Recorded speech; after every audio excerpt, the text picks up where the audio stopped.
Hi guys! Let's take a look at the pole sit. Here's what it should look like.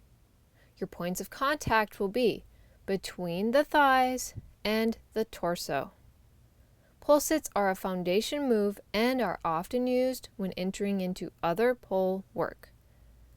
There are several variations of pole sits. We'll take a look at a few in this lesson.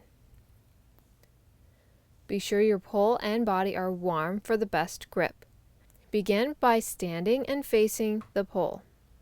Hands are in a pole hold position. Step the feet past the pole. Holding strong with the arms, squat down with the pole in between the thighs. The pole usually rests between the upper thighs.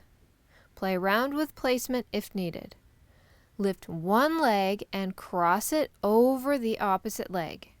Next, lock into place by tipping the hip of the crossed leg down towards the floor. You can also tip the hip of the bottom leg down towards the floor. Either direction is fine. Practice both. This is challenging, so give it time. Release the hands if you feel secure. Holding the torso in the center of the pole may not allow the thighs to make enough contact with the pole to hold the body up. Let's take a look from behind. Lift one leg and cross it over the opposite leg. If you have a larger chest, you may find, in addition to reaching one hip down, leaning to the side of the top crossed leg will give you more space to bring the torso around. If crossing the leg over the thigh is not possible, simply cross at the ankles. This is also a pretty variation. Beginners work on holding with one hand and extending the other. When dropping the hip towards the bottom leg, hold high above the head with the opposite hand.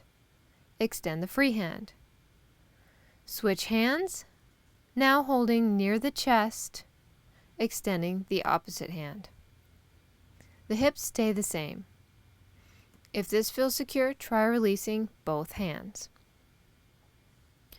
When letting go with both hands, the chest must reach forward for balance. Staying centered will make letting go difficult. Let's enter from a standing pole hold. Stand on the balls of the feet, come up into pole hold, shoulders are engaged. Exhale, lifting the legs up, crossing at the thighs or ankles. Pull the bottom leg back, reaching that hip down.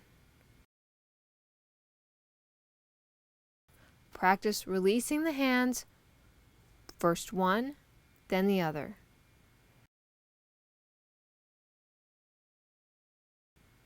Reaching the chest forward if secure, and releasing both hands. Now try it with the bottom or top leg extended. Try both legs, or pull them both back into a tuck position. Continue holding with the hands if needed. Exit out, and releasing the legs. Let's take one last look with several leg variations. Pole hold position. Exhale, lifting up into pole sit. Do not jump into the pole sit. Tip one hip, reaching down towards the ground. The torso pulls forward. Try releasing both or one hand. Extend the legs, crossing at the ankles. Or pull back, tucking the legs. This time, reach the arm around the pole. This is a more advanced variation. Let's switch sides. Tipping the opposite way. Play around with leg positions.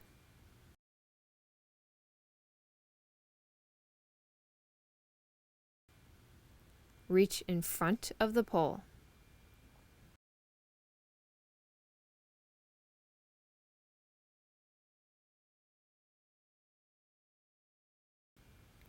You may find that one side is more comfortable than the other. Try to work on crossing both legs and tipping the hips in both directions. Skin pain and pressure is normal when learning, but improves over time. Do not practice pole sits more than 10 times in a row.